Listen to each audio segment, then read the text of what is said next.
A Consumer Reports investigation found heavy metals in every single chocolate product it tested. Not most, everyone. That bag in your pantry, the one your kid grabs after school, there's a good chance it's already been flagged by a lab, a lawsuit, or the FDA, and nobody told you. Here are 8 American snacks hiding something behind the bright packaging and the one loophole that lets them all get away with it. In 2022, a California man sued Mars, claiming Skittles contained a known toxin unfit for human consumption. Skittles have been an American shelf staple since 1974, marketed for decades with one promise: taste the rainbow. Nobody asked what made the rainbow so bright. The answer is titanium dioxide, a whitening agent banned as a food additive in the European Union in 2022 over DNA damage concerns. Mars had publicly promised in 2016 to phase it out. 9 years later, it's still on the label. This isn't about whether one candy will hurt you, it's about a company making a safety promise, then quietly breaking it for nearly a decade. That's not a recall, that's marketing. And Skittles isn't even the most surprising case of a broken promise on this list. In 2024, Consumer Reports tested 12 store-bought lunch kits aimed at kids. The brand at the center, Lunchables. Lunchables, launched in 1988, sold as the Easy Lunch, pre-portioned, no cooking, kid-approved. By 2023, the USDA had even floated approving it for the National School Lunch Program. CR found lead and cadmium in Lunchables and similar kits from Armour and Oscar Mayer. 5 of 12 products tested would expose a child to half or more of California's daily safety threshold for those metals in one sitting. Phthalates linked to hormone disruption showed up in nearly every kit. None of these levels broke a federal law. A snack can hand a child half its daily heavy metal limit and still be legally allowed on a cafeteria tray. The lunchbox Pixar would never make a movie about just got a lot more interesting. In a 2025 investigation, Consumer Reports tested 27 cassava-based snacks. Over 2/3 failed their safety threshold, some by more than 2,000%. Cassava chips rose fast as the healthier alternative to potato chips, gluten-free, grain-free, sold at double the price to health-conscious shoppers. The healthier story sold itself. CR's food safety director said his team had never, in years of testing, seen lead levels this high. Some single servings exceeded CR's daily safety threshold by 20 times over. A snack marketed as a smart swap turned out to be the one nobody should be reaching for twice. Here's the cruelest part: cassava wasn't even the worst starch on this list. Wait for it. By the early 2000s, school districts in California, Illinois, and New Mexico had quietly started confiscating one snack at the door. That snack was Flamin Hot Cheetos. Frito-Lay's spicy Cheetos became a genuine cultural phenomenon, even inspiring a feature film about its invention story. Underneath the moment was a label nobody read. A single bag carries roughly a quarter of an adult's recommended daily sodium, in a product researchers call hyperpalatable, engineered to be hard to stop eating.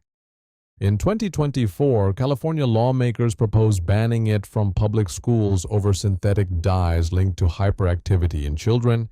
This isn't an off-brand snack. It's one of the best-selling chips in the country, and lawmakers are treating it like contraband. A snack confiscated like a weapon at the schoolhouse door is still sitting in vending machines everywhere else.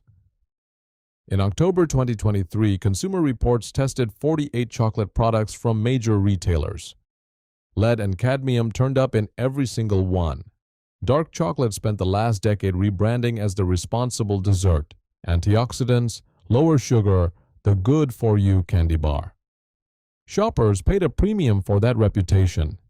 16 of the 48 exceeded California's maximum allowable dose for heavy metals.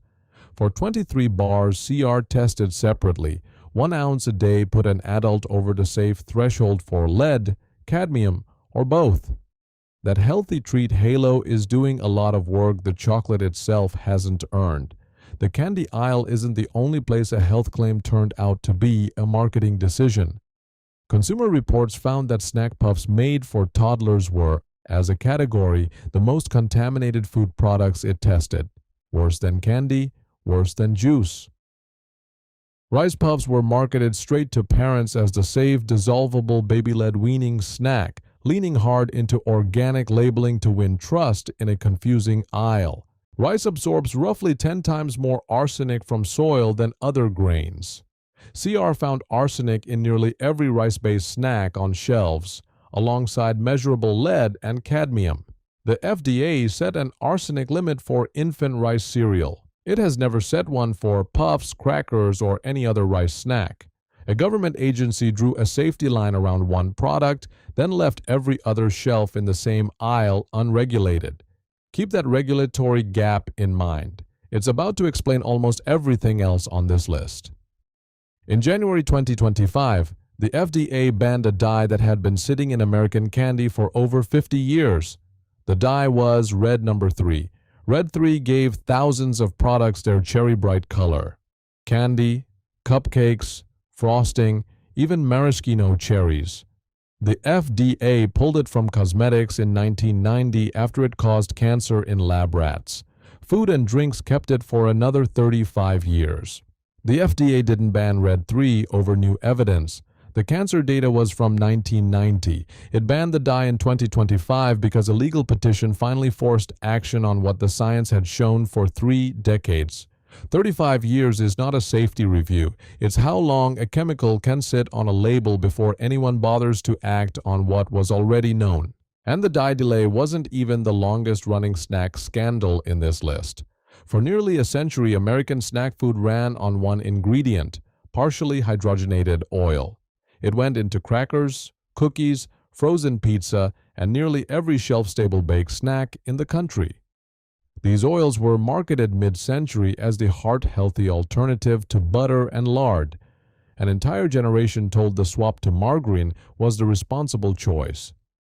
By the 1990s, scientists confirmed partially hydrogenated oils were worse for heart disease than the saturated fats they replaced. The FDA didn't act until 2015, giving companies until 2018 to remove them. By the FDA's own estimate, the ban now prevents thousands of heart attacks a year. For over 60 years, the healthier swap was quietly more dangerous than what it replaced. 8 brands, 8 categories. One pattern repeating in every single segment. None of this is 8 isolated bad actors. The FDA largely runs on a generally recognized as safe standard, letting companies self-certify ingredients with their own data, often without independent review. Heavy metals from contaminated soil aren't illegal at any level in most snack categories because no federal limit exists to break. And here's the irony tying it together. Snacks marketed as the responsible choice. Cassava chips, dark chocolate, organic rice puffs, tested just as contaminated as the snacks nobody ever called healthy. The health halo doesn't protect you. It just charges you more for the same risk. So check for partially hydrogenated oil on the label first. If it's there, the product is using a legally permitted trace exception. Your simplest red flag before you even get to the dyes.